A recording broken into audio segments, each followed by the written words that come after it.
So, some of you know this, but for those of you who don't, ABODE has an official podcast. We are doing pretty well. We have listeners, which is always exciting when you have a podcast. And for those of you who didn't catch our podcast, we thought we'd bring it to you for ABODE Academy. And so I am the host of Before You Go, the official podcast of ABODE Contemplative Care for the Dying. And each week I interview someone from the death industry, someone who works with people who are dying, someone who has been around people who have died and have really great things to share. So I thought today I'd bring on Beverly Tuomala as our special guest.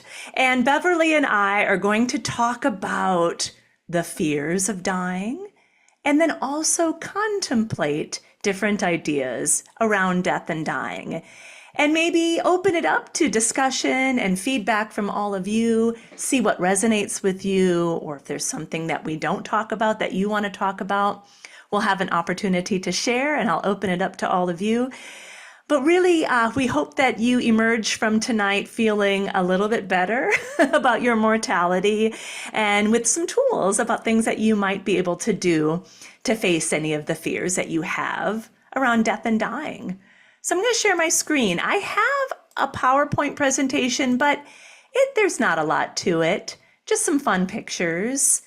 So Beverly, tell me a little bit about how you see fears and the ideas around mortality come up in the work that you do as a hospice nurse. Oh boy, that's a great question. So when we come into someone's home in hospice, this has already been approached. And oftentimes people will say, don't tell them you're hospice, tell them you're doing something else, because the word hospice just opens up this can of worms, and people think, oh my gosh, if hospice is here, that means I'm going to die very soon. And so we're trying to dispel that myth. But oftentimes too, when families wait until the last minute to come onto hospice, this fear of dying rears its ugly head, because they think, if I go on hospice, that's telling the universe I'm ready to die, and I'm not ready to die. So I don't want to go on hospice, because that means that death might come sooner, or that I'm surrendering to death. And so they become very fearful of what we have to offer, even though most of what we offer is palliative care, and the hospice part doesn't come until the very end. Yeah. I'm curious, what are some of the things that you tell your clients, or even I'm sure it comes up from the family members as well, these fears around death and dying? What are some things that you say to them when they say they don't even want to use the word hospice? Yeah. So, the first thing to do is just ask, what is your fear? Mm-hmm. Um, you've been given a diagnosis. Nobody knows when death is going to occur. With hospice, we've got it says 6 months or less. Well, I've had people on for years. And so obviously hospice doesn't cause death, but I just ask them, tell me about your fears, if they just seem really resistant to what we're there for. Mm-hmm. And often too, what experiences have you had with someone dying or Mm-hmm. hospice? I think that's a perfect segue. So I'm going to pull up my screen once again and take us to the next slide. Why aren't we prepared before we go? Why are we afraid of that word hospice? And I have some ideas here. And I kind of want to open up not only to you, Beverly, but to any of our listeners to see if any of these fears resonate with you. Grief to the family and friends that you leave behind, missing out after death, not seeing loved ones go through major life events like graduations, marriages, things like that, unfinished projects or unfinished to-do lists, pain and suffering, being a burden, losing control of bodily functions. Who will take care of the people I leave behind? Some people have that fear of the afterlife, what's beyond the veil, as we say. Also, what happens to my body? What happens to all my stuff? And finally, but definitely not the last one on this list necessarily, not living a life fully lived. So, Beverly, I'll start with you. What resonates? Any of these call out to you? Um, yeah, who will, not see my loved ones go through major life events. I've got two fairly young kids. I've got a 17-year-old and a 21-year-old. And, you know, if I were to die or find I was, terminal and had, a year or less to live, I'm going to miss weddings. I'm going to miss babies and just watching them become adults. Yeah, Yeah. that's a good one. I think the one that always resonates with me, if I'm honest, is like not finishing projects. During the pandemic, I started a lot of projects, as I'm sure a lot of us did. Like we all became fluent in multi languages and practiced instruments. But I also started a book. Like I wrote a book, a novel, and it's still sitting in on my hard drive in draft form. I had a couple beta readers, but if I die tomorrow, what's going to happen to that story? What's going to happen to that book? I never got it published. It'll still be on your computer. It's still on my computer. So as a good death doula, I make sure that my passwords are shared with those I love. But yeah, so that kind of resonates with me. I'd love to open it up to our gang on the call with us. If anyone wants to unmute and talk about if any of these resonate with them. I would. This is January / Brenda. The thing for me is this losing control of body functions. That terrifies me. And like it terrifies me about my parents. My dad is on hospice. They come to the house because we live way out in the country. And my sister's a nurse, so whenever there's problems, she deals with it. Like I don't know how I would deal with that with my parents.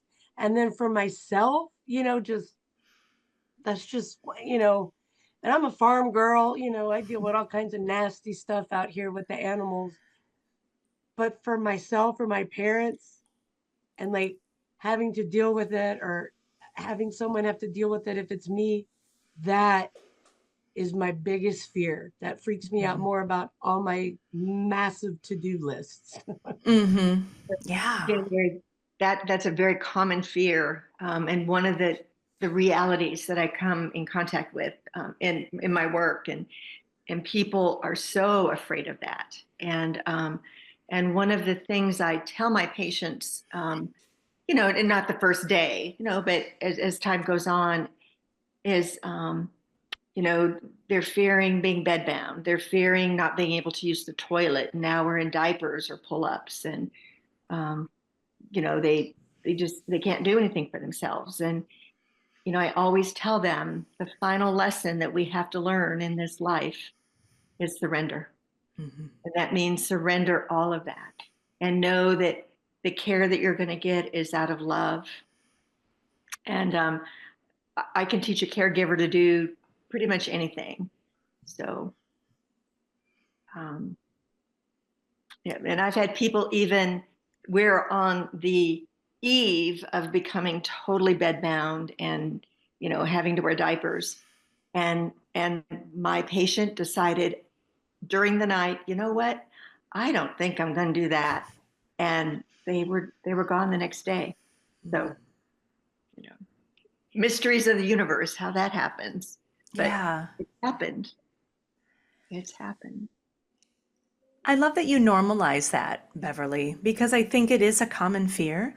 We're so used to our bodies doing what we need them to do, right? And if we lose control, or when we lose control, and we have to rely on other people to help us with everyday things, it can be quite daunting. So I love how you frame that. Yeah, it's a tough lesson to learn, that's for sure. Yeah. Who else? Would anyone else like to unmute and kind of talk about a fear, one of these sentences or one of these phrases that really leapt out at you?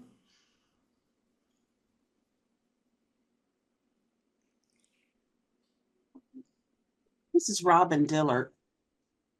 Hey, Hi, Robin. Robin. I don't know if I see it on your list, but I think of myself as a very private person. And the fear of those things that I've held within myself as private, the fear of having to surrender them, to let folks know that this is what I've been holding on to. I think that's one of the biggest fears that I have. Yeah, it's very makes you very vulnerable, doesn't it? Yes. Yeah. It's the vulnerability because you start sometimes medications, sedation, confusion of the illness makes you open up to share things that folks never heard you say.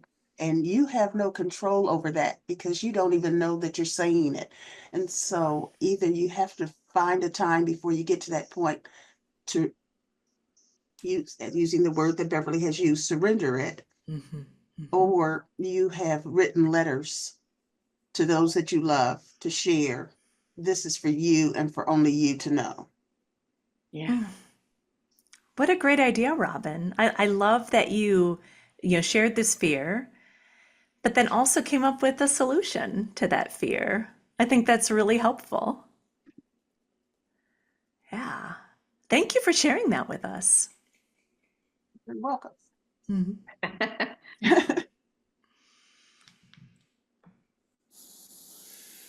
This is Edwin, and what I'm thinking about is the unknowing. You know, the sense of on the one hand having what I best describe as a trust in the moment, and so the moment's revealed in the moment that we live.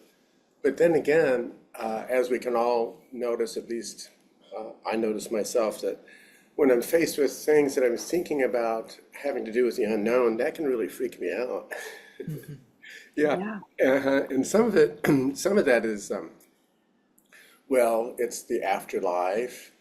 It's, you know, as Robin was just saying, those things that I might be holding close to my heart, having to do with unfinished business, because that's another piece I think that kind of worries me. It could be things that Patsy and I were talking today about what happens to all our stuff. You know, there's a lot of it, and I've also learned recently too that as you Patsy and I are getting ready for the exhibit at ABODE for the our art fundraiser. And what we've discovered is we have so many images, we have so many paintings, we have so many photographs, just tons of them. Well, then what happens to all of that if we die? as if there was any if about it. But there is that kind of like sense of wanting to have having taken care of some business more clearly, so we have a little bit more peace about that. But then again, also, you know, I was just thinking too about how that experience of the unknown or the unfinished business. When I was in at a conference not long ago with somebody I'd like to hear him talk about dying and death and spirituality, he said, "Well, you know, when we all die, we're all going to go to our deathbed and die with unfinished business.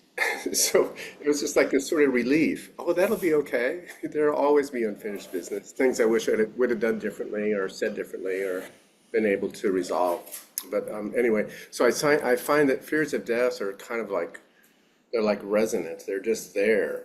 And being human, it seems like it's a real natural thing to explore and realize that when I die, I hope I die in peace, but I have no idea that I will.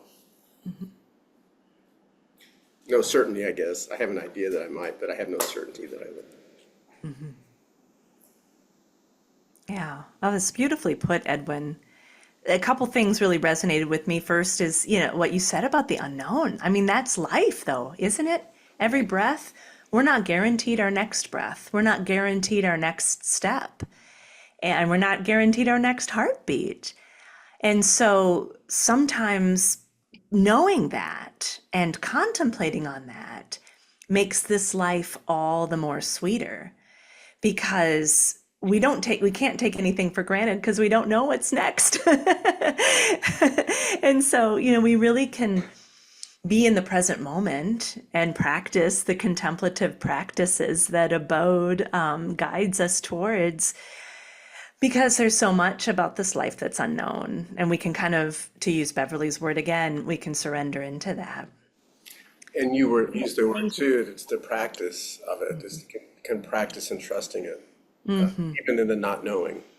Yeah. I don't know at what point the switch happens, but when people are in the active dying process, when they're even weeks to days away from death, all of these things, which were a heavy burden for many of them, that was so present, fades away. And the one thing that dying do is they live in the moment. Right now is the only moment that matters. Oh, that's gorgeous. All right. Yeah, but many will still worry about the bodily functions, but That's part of the moment. That's part of the present. But more of an embarrassment until they've been changed and cleaned up a few times, and then it's just like, would somebody just clean me up? I can't, and boy, when that surrender happens, it's a beautiful thing. It really is, because it's truly an act of love for the caregivers. Yeah, I think it's helpful to think about our fears. And I think in our culture, a lot of times we push them down or we don't talk about them, and they kind of live cloaked inside of us, kind of lost inside of us. And by having conversations like the one we're having tonight is so helpful to bring these things out into the open and then tease it out. Like, use the words practice, surrender, one breath at a time, being present, is so helpful, at least to me.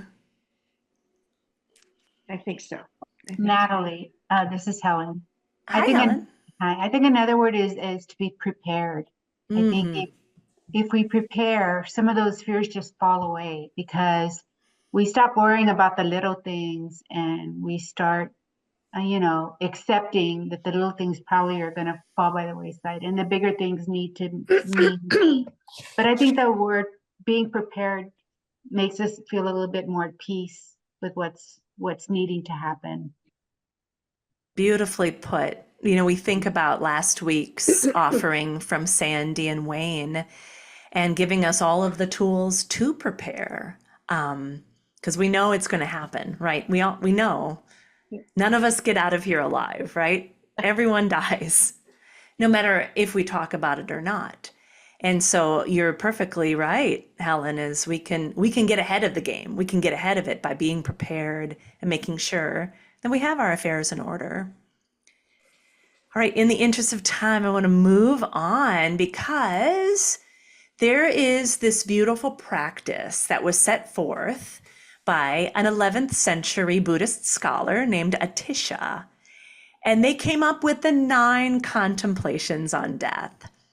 So it's, we talked a little bit about the fears of death at the beginning. Now we're going to contemplate death a little bit. And I think it'll bring up some interesting ideas, maybe some interesting feelings in you. I know, Beverly, you have some stories to share too. So I'll go to the first one and just see what comes up. And before I advance the slide, I invite you all to really pay attention to what's happening to you in your body. So when you see the words on the screen, where do you feel that sensation? Do you feel something in your stomach, in your heart? Maybe notice your breath. Notice the thoughts in your head. And we'll just take a moment to sit with each contemplation, and then I'll open it up for discussion. Death is inevitable.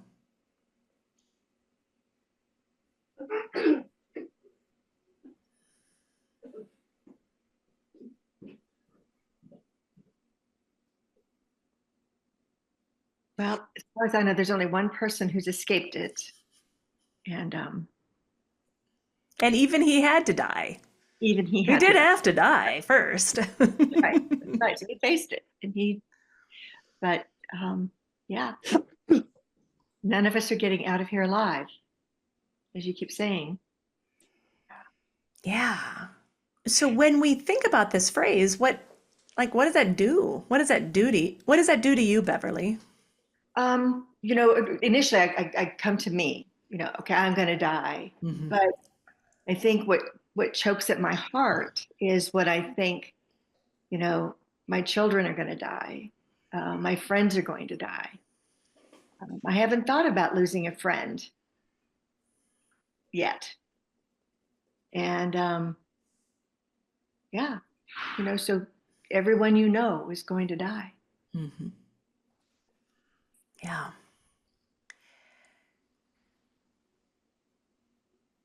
I've said that, I'll say it a million times. It makes those relationships so much sweeter.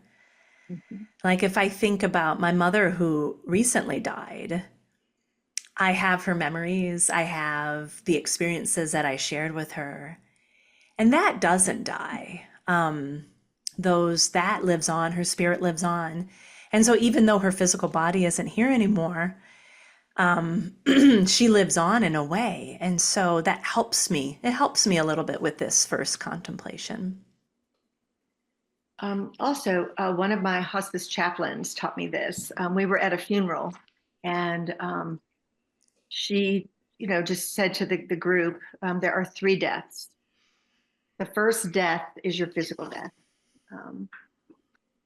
The second death is the death when you're either buried or cremated, so they will never see your body again. But the last death is the death when no one is left to tell your story. Mm. So when the final person who knew you and can talk of you and share what you were, when that person dies and there's no more stories to share about you, that's your third death. It reminds me of that movie Coco. Have you all seen Coco? That's my favorite movie. I But watched yeah, Dia de los Muertos this year. yeah, it's Good. so cool. And I love, like, certain cultures really celebrate that. Mm-hmm. And, we made a movie out of it. But yeah, it's, we live as long as our stories are told. I love that idea. Would anyone else like to unmute and talk about what this first contemplation does to you? Hey everyone. There she is. I unmuted and I can't mute again. I can help But you. okay. But so I just wanted, one thing that came up for me was that I have thought about this before, and it's sort of related to what Beverly said when she said about her having a friend die, is I think about all the people around me that haven't died yet and how much grief that's going to take. How sad that might be, or hard to deal with. So that part comes up for me because the deaths that I have experienced so far with really close friends or my parents were kind of tough. So I'm just like, oh, that seems daunting. And you don't necessarily want to die before everyone either. So it's kind of a catch-22. Yeah. Yeah. Yeah. The grief is going to be there each time. And we Mhm. know that. Yeah. It's almost like we could swap out the word death and say grief is inevitable. Right. Because if you love these people who have died, Mhm. and grief is that manifestation of love. It's to me, it's one of the most beautiful manifestations of love that there is. Yeah. And that there will be more. Yeah. Thank you for That's sharing. Mhm. that's a really good point about how it's the grief. And that hit me just now because like I was a biology major, hit rancher, things die. We see it before it happens. We know based on, circumstances and how the calf has come out and stuff. So that's gonna happen. And that part doesn't even like about my parents. You're just thinking about they're the closest to who's gonna die, barring an accident. And I'm like, well, I know they're going to die, and I'm not bothered that they're going to die because that's what happens. But it's the grief. That's the part. The dying, everybody's going to die. Everything that lives dies, period. There's no way to get around it. There's just not. And it's like, I know that. I've seen it so many times, with animals, and it's just awful. But it's the missing them because there have been some that have, you know, um, we've had to sell, and I know they're going to be hamburger, and I'm like, goodbye, go, when they're like, they don't behave or they're rough or something, but they're all going to die. But there's some that, yeah, just thinking of the grief, that's it. It's not the dying, it's the being without them, the missing. Oh, Mm-hmm. yeah. Sure. Oh, that's so beautifully put, Brenda. Intellectually we know, but it's quite another thing to feel the loss. And it will happen. And we'll all go through it. Like, you are not unique. Courtney, you're not unique in your grief. Brenda, you're not unique. I'm not unique. That to me is a little comforting because I am in good company. There are other people who have grieved and lost as well. Let's move on to the next one. We'll just take a moment with each one. The lifespan is ever decreasing.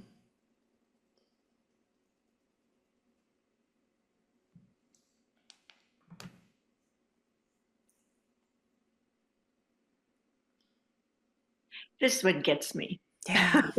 Yeah. Why?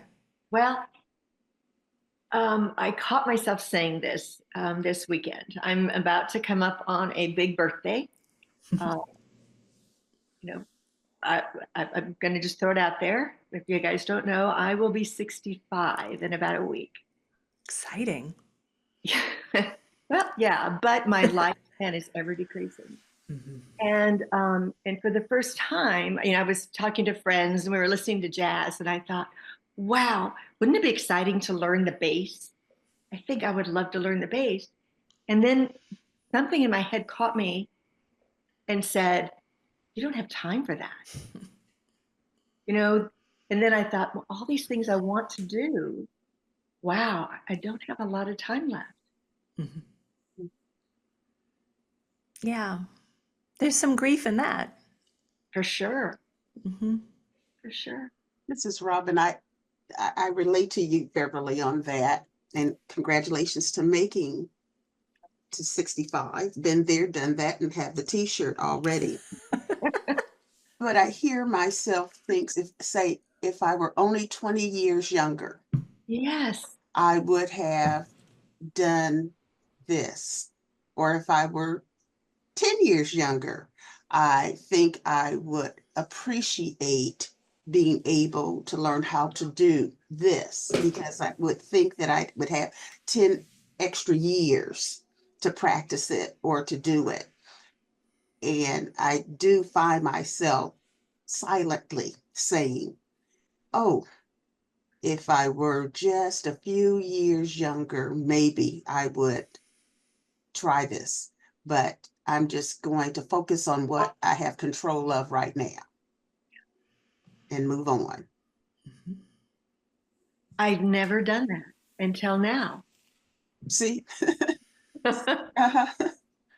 It happens. You think about things like, oh, if I were younger, I'd run for office because there's something that I need to do, something I want to say. There is something that I couldn't possibly make a difference, but realizing, I can't even drive after 7 o'clock at night. How would I handle having to go to any type of forum that required me to be out till 10 o'clock at night and then have to drive at home?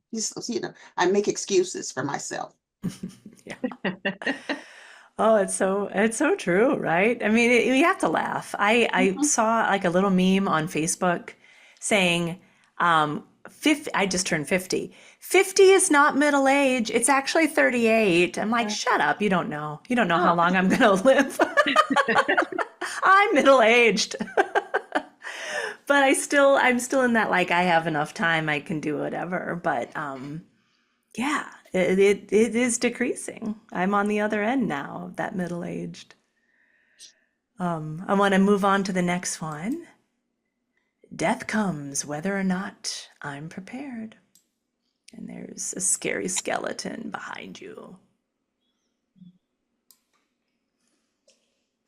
Yeah, I don't think death cares. Mm-mm. Nope. No. Yeah. There's nothing worse than going to someone's home and they're very sick, and we start asking questions. Who's going to take care of you? Do you have a do not resuscitate? Let's talk about your funeral. And they just look at you like deer headlights and nothing. Like they didn't think this was going to happen, right? And that's very common. Very common. And then we get into what we talked about at the beginning. Well, I don't want to talk about that. Mm-hmm. A lot of people think that by talking about it, it will bring it on. Exactly. But, gosh, I always say, like, the advanced directives and all this advanced planning, that's the love letter you're giving to the people that you leave behind. That's the gift you can give them, because imagine being, having lost someone like we just talked about and having that grief, and then also having to make financial decisions. Yes. That's hard. Or, I'll go to a death at 4 a.m. and say, okay, well, what funeral home am I going to call? And everybody looks at each other.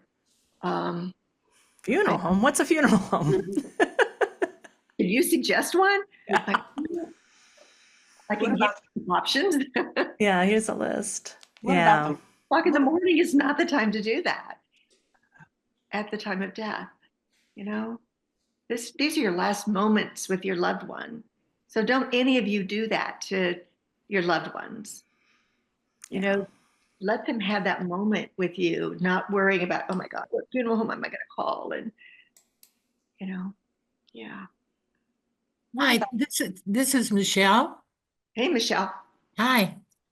I have a friend who was left as a widow when she was 28, 29.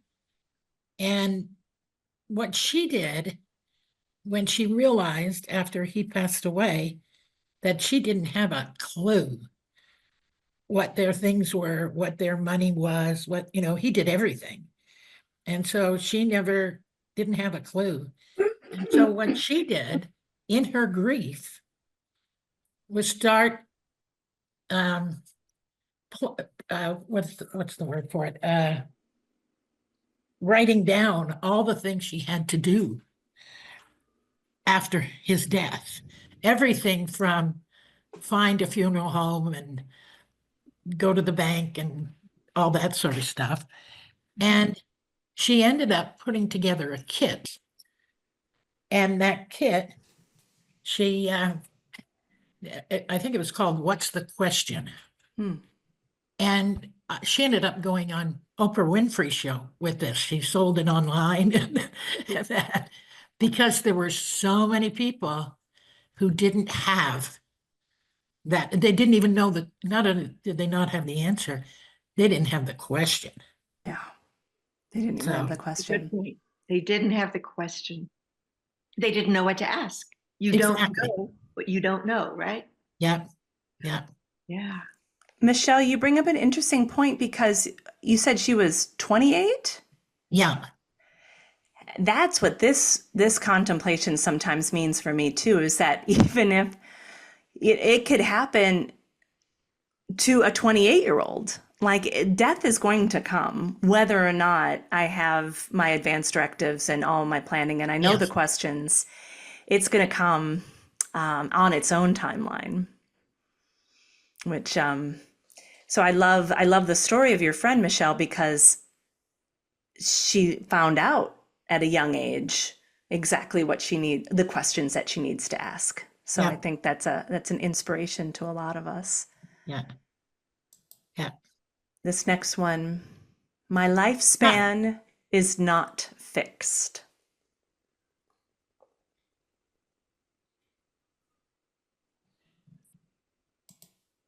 Well, relate that to the last contemplation. Mm-hmm. Yeah. Lifespan is decreasing because you're right. Mm-hmm. But it's also not fixed. Mhm.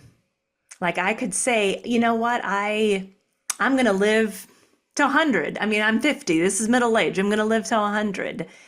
I don't know. I can't decide. Here's a funny or interesting thing, and I don't know if any of you have thought this, but have any of you in your head thought, I'm probably going to die when I'm Mhm. 82 or 74, whatever number that you've kind of had in your head for the last couple decades? Mine's been 72. Hmm. I don't know why. Mm-hmm. Be interesting. Yeah. We don't know. We don't know. So what does this teach us? Like what would, if we don't know when our last breath will be, what does that teach us in the moment? Enjoy it. Yeah. Yeah. Find your bliss.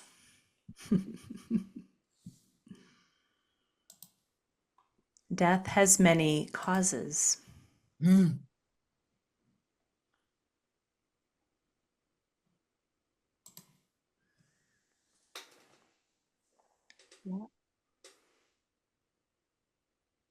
Think of that. I guess there was a horrific accident this morning on 410 in Starcrest, right by ABODE. And I don't know if the driver of that big rig survived, but if he didn't, he went to work this morning and it was a normal day. And he didn't think he would die in a horrific fire in his big rig. 4 weeks ago, I believe on March the 26th, there was another horrific accident at Starcrest by ABODE where the car ran into the back of the school bus. Yeah. Mm-hmm. Oh my gosh. Yeah. And those kids saw that. The kids saw that, but I saw that gentleman who was in that car that morning. Wow. He was at work and I was there. And I said to him when I was saying good morning to everyone, good morning. And then I did not hear him. I said good morning. He said, I said good morning to you, Dr. Dillard. And I said, I just wanted to hear your voice. I needed to hear your voice. And that evening I had gone to Austin and found out, saw the news, heard about the news, but did not know who the victim was. And when I found out who the victim was, you have a sense of shock because I said, no, it could not have been. I just saw him 8 hours ago. Yeah. And so it can come whenever God has decided it's time for you to come home. Yeah, that's such a great story, Robin. We see a lot of, terminal cases at ABODE, diseases like cancer and things. So we're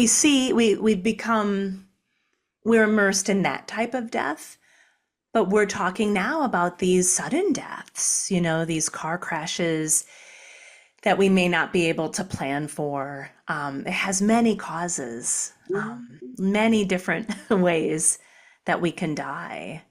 Um, you know, so like Michelle said, enjoy it. Enjoy it. I have something that, can you hear me? Yes. I have something that may or may not be off the subject. It's called 5 Wishes, and it's for people to fill out. Have you seen this or heard of it? Yes, we love Yes. it. Okay, great. Well, then I won't go on with it because you know what it is, but I think it's important, if you can, to share the existence of that sort of thing with others. How did you get your 5 wishes? Did you order it? Because you can get it online. I saw you had the actual pamphlet in your hand. Oh, I ordered about 50 of them to share with friends, but originally a friend gave it to me, so it's just Okay. been passed on from friends. That book keeps coming up. I think we talked about it at our last, Last week. it's a message from the universe. We should all have that. It's Yeah. what we teach it in our doula training program. And it's a really great resource. It's very user-friendly. It asks questions in different kinds of ways to really drill down and find out what you really want, and that you can communicate it to your loved ones. And that's kind of the point of, if you didn't catch on, I think you do now, the point of all of this discussion, right, is that we can do those 5 wishes or make our wishes known so that when we do die, we're not leaving our loved ones in a lurch. Yeah, January, it's called 5 Wishes. And I think it's 5wishes.org, I think is the website that you can order. But I've got the phone number, and it's www.5wishes.org if you go online, or else there's a phone number, but www.5wishes.org is probably the easiest way. yeah, that's a great resource. Yeah. My body is fragile and vulnerable. This is a picture of me holding on to the hand of Dustin. Dustin was one of our guests at ABODE, and he had cerebral palsy, and he was in a tight little knot. And I think people were afraid to touch him. I think people didn't want to hurt him or break him, but he wanted to be touched. He really wanted to be touched. And I don't know, something told me that, and I held his hand. He clamped onto it. His body was so fragile and vulnerable that it kept some people away. But I think those of us who are drawn to help people at the end of life, we know that, and we are careful, but we know how important touch is at the end of life. When I look at that saying or that statement, my body is fragile and vulnerable, I think of the Pope. And, I was so surprised to see him out for Easter, and I just was like, yeah, he's rallied, and, he got in the Pope mobile and all of that. And 12 hours later, he was gone. Yeah, it gets everybody. And yeah, it was fragile and vulnerable. Sometimes I think of, I try to eat a balanced diet. I try to work out. I try to keep myself really healthy and strong and fit. It's still fragile and vulnerable. And I am susceptible to death. I can catch death. no matter what. You can. Yes, you can. But wait till you're 65, Natalie. You think it's fragile now. Oof, I can't wait. Bring it, bring it. This one kind of reminds me of what Edwin had brought up earlier. My material resources will be of no use to me. All that beautiful art, all of my yoga tools, All of your things. all of my things. And it's interesting now because, I think over the past generations, children were very happy to receive their parents' china cabinet or dining room set or whatever. And today's children don't want any of it. That's true. Yeah. Yeah. Yeah. And I And- keep saying, I'm sorry. As I say, Yeah. Susie has beautiful antiques in her home. Who's going to want those things? Yeah. It's just stuff. Yes. But, it meant a lot to me. Wow. That's the thing. That's part of the grief process too, right? Yes. It's the stuff and letting go of the stuff. There's this. I think this is. I don't want to call it the wrong thing, but there's this process where, you start to purge now. Like me at 50 years old, every week I want to give away 10 things in my house, and just see what that does. Yeah, I just gave away lots of things at the garage sale. But releasing things, releasing those attachments. Isn't Is it there? called Swedish death cleaning? It might be. I didn't want to misspeak the Swedish death cleaning if that's before or after the death, or if it matters. But yeah, kind of being able to spend time with each piece and then release it can be a beautiful way of saying goodbye. But yeah, that stuff won't help us stay alive necessarily. No, it'll burden you Yeah. as you're trying to leave this world. Mm-hmm. This one's tough. That's me with Ernest. I provided bedside yoga to him along with other volunteers at ABODE, and he loved it. And no matter how much I loved him and how much I looked forward to our visits every Friday, I could not save him from death. I could help make his time a little bit more comfortable, a little bit more happy to be surrounded by people who loved him, but I couldn't save him. And neither could his son or his family and friends. No. I think in hospice, when people are home with their loved one that is dying, and things change, breathing changes, color changes, behavior changes. And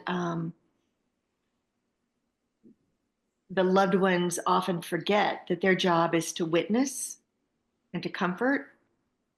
But then soon they become into I've got to save him mode. Mm-hmm. 911 is often called. Yeah. Oh, gosh. And I know you're going to talk about this next week, but that also, you see that a lot of times with people wanting to feed people at the end of life. And like almost as if like that, all they need is nutrition. And if they, yeah, that's why. Just eat would be better. Yeah, all the time. Yeah. And this is our last one. My own body cannot save me when death comes. So no matter how good of a diet I have, how much I work out, how much I take care of my body, it can't save me from death. Yeah. Although it can prolong your death process. The healthier you are, your kidneys are strong, your heart is strong, your lungs. Oftentimes when people just, are in the dying process for days and days, and their families are tired and weary. Why? And I'm like, well, it's all that running and yoga, Yeah. granola she ate. Right. We should all just eat the cake. Just eat the cake. Like A. Lewis says, just eat the cake. Oh my gosh. You know how you can be 103 years old and not eligible for hospice because you do not have something that's life-threatening or life-limiting. You don't have an illness. Right. You just say that they're 103. I'm pretty confident they're not going to live another 103 years. Would not hospice be a benefit to get someone in? Because there's a good chance they have most likely lost everyone that they knew Yeah. in this 100 years. And they should not have to die alone if you can bring the hospice team in. And when they say, well, they need a life-limiting illness and their age being 103 is not life-limiting, give me a break. You're like, well, yeah. Oh gosh, we could talk another hour about like our youth obsessed culture and like how we think we can stave off death with, but my gosh, how time does fly when we contemplate death. Oh my, thank you all so much for your contributions and just your deep thoughts and your attention. If you haven't already, tune into our podcast. It's called Before You Go, the official podcast of ABODE, Contemplative Care for the Dying. It's found wherever you find your podcasts. We also post it on our Facebook page and it's on our YouTube page. So please, more conversations like this. Absolutely. And share it with friends. Mm-hmm. Have a deathbed. Thank Can you. I share a Buddhist ending gatha with us? It says, let me respectfully remind you, life and death are of supreme importance. Time swiftly passes by and opportunity is lost. Each of us should strive to awaken. Take heed. This day your days are diminished by one. Do not squander your life. Yeah. Enjoy it. Thank you, everybody.